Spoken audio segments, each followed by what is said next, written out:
I'm going to talk today about Frederic Ballagh. He was the youngest boy out of the five boys that were in my father's family. He went into the Navy as a sailor. He was assigned to the quartermaster corps, and one of the things that he did was run the ship store on the ship. It's kind of like the PX for sailors. And so he made a career out of that. Now, he was in the Pacific Fleet, and we recovered a letter from him that is just really fantastic because he wrote in January of 1941.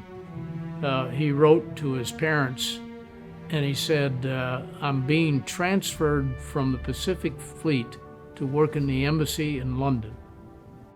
So he left in about June of 41, he left the Pacific Fleet. Now, while he was in the Pacific Fleet, one of the things that the Navy did a lot of, and they still do, is they had boxing tournaments. So he was a boxer, and he was the flyweight champion for the Pacific Fleet in his time there. So he's a pretty tough guy.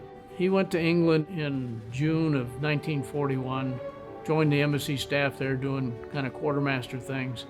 At the time, the ambassador was Joseph Kennedy. And so he has lots of stories to tell about the Kennedy family. Not worth repeating. But he thrived in that environment. Sometime in the 1940s while he was there, became a warrant officer. And he spent most of his time in England. He married an English girl. When he wasn't working in the embassy, he was working in the U.S. Navy fleet, which is headquartered in London, in the quartermaster capacity. He retired from the Navy after 20 years of service in 1957 or 58, I don't recall the exact date, and lived in London, but he retired as a Chief Warrant Officer 4. So he did very well. Fred was a kind, compassionate guy, loved him to death. His wife died in the early 60s. He couldn't move to the States right away because he couldn't take his money out of England.